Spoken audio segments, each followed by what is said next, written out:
Bismillahirrahmanirrahim. Pemirsa, Assalamualaikum Nusantara yang dimuliakan oleh Allah SWT. Ibu-ibu, sekarang kita masuk di sesi tanya jawab. Silahkan ibu-ibu yang mau bertanya. Assalamualaikum warahmatullahi wabarakatuh. Waalaikumsalam warahmatullahi wabarakatuh. Pak Ustadz mau nanya nih Pak ya. Kita kan sudah merasa mendapatkan hidayah. Tetapi bagaimana caranya ataupun tip-tipnya agar kita tetap istiqomah dalam menjaga hidayah itu? Saya rasa sekian pertanyaan saya. Wassalamualaikum warahmatullahi wabarakatuh. Assalamualaikum warahmatullahi wabarakatuh. Waalaikumsalam warahmatullahi wabarakatuh. Nama saya Ibu Lucy. Saya ingin bertanya kepada Ustadz. Kadang saya suka mengajak kerabat, gitu ya. Yuk kita ikut pengajian ke taklim, tapi jawabnya belum dapat hidayah. Sebenarnya yang saya tanyakan, hidayah itu seperti dijemput atau kita tunggu saja? Terima kasih atas jawabannya. Wassalamualaikum warahmatullahi wabarakatuh. Waalaikumsalam. Pak Ustadz, saya mau tanya, apa ciri-ciri orang yang mendapat hidayah? Itu aja Pak Ustadz. Terima kasih. Wassalamualaikum warahmatullahi wabarakatuh. Ya, bagaimana cara agar kita istiqomah dengan hidayah yang Allah telah berikan kepada kita? Pertanyaan luar biasa. Saya pengen tamsilkan begini. Iman itu diibaratkan benihnya, pohonnya. Tetapi amal itu adalah samratul iman, buah dari iman.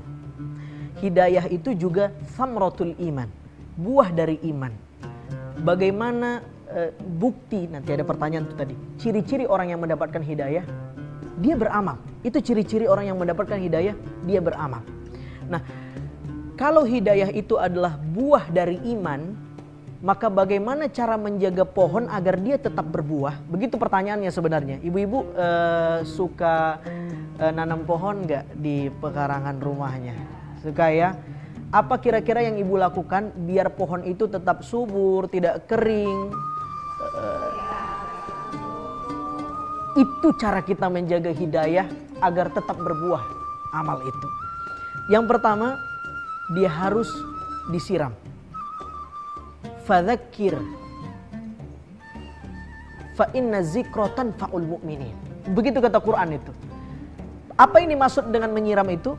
Harus sering-sering disirami telinganya, matanya, kolbunya, hatinya dengan ayat-ayat Al-Quranul Karim. Dengan nasihat-nasihat indah, dengan sabda-sabda Nabi Shallallahu Alaihi Wasallam. Itu cara yang pertama. Dia harus sering-sering disiram. Jadi ibu-ibu pemirsa sedang disiram ini, walau tidak basah karena yang disiram adalah rohaninya bukan jasmaninya, gitu kan? Jadi itu yang pertama. Yang kedua, kira-kira apalagi yang ibu lakukan agar pohon yang ibu tanam di pekarangan rumah itu tetap bisa subur, tidak busuk, tidak kering? Dia harus kena sinar matahari, betul nggak? Begitu juga cara kita menjaga hidayah pemirsa.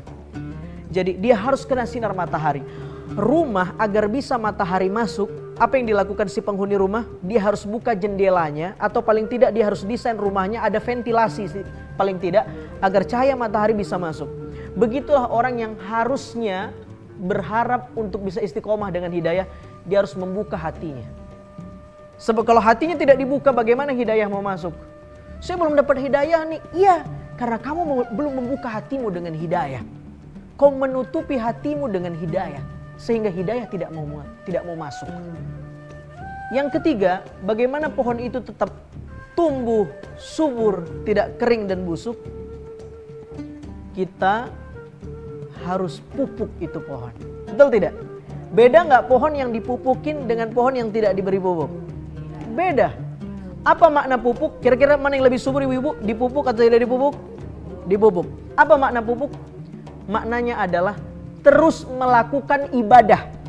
Itu cara kita istiqomah. Ustaz, saya pengen banget istiqomah tahajud. Caranya? Paksain tahajud. 2 rakaat, 2 rakaat, 2 rakaat. Lama-lama 4 rakaat, 4 rakaat. Jangan langsung yang banyak-banyak. Berapa rakaat? 12. banyak banget. Iya, habis itu ngantuk tidur subuhnya jam 9. Ya salah. Jadi pupuk, wa'bud rabbaka hatta ya'tiyakal yakin.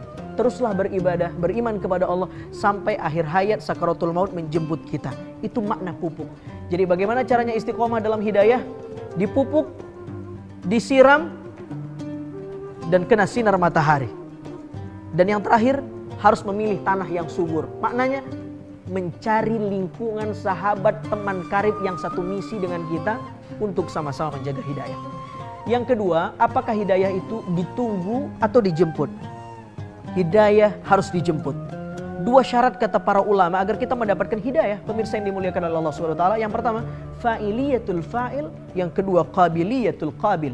Yang pertama adalah Allah memang mau memberikan hidayah kepadamu. Itu syarat yang pertama.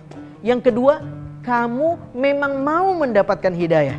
Jadi kita mau mendapatkan hidayah tapi Allah tidak mengizinkan hidayah kepada kita, tidak dapat.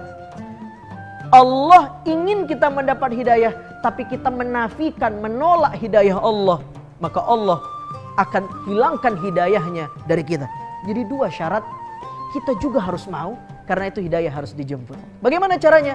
Datang ke majelis ilmu, adakan kajian rutinan, program-program religi kita setel di rumah kita agar terus mendapatkan siraman-siraman rohani itu. Saudara yang dimuliakan oleh Allah Subhanahu wa taala, sehingga bagaimana ciri-ciri orang yang mendapatkan hidayah? Yang pertama, dia merasa nikmat beramal. Bukan karena terpaksa, tapi karena sudah merasakan nikmatnya beragama. Kenapa kamu kok istiqomah banget sih baca Quran? Ya, karena dia sudah mendapatkan kenikmatan membaca Quran. Itu ciri-ciri orang yang mendapatkan hidayah. Saudara yang dimuliakan oleh Allah Subhanahu wa taala, mudah-mudahan kita termasuk orang yang istiqomah, bisa memupuk menjaga hidayah.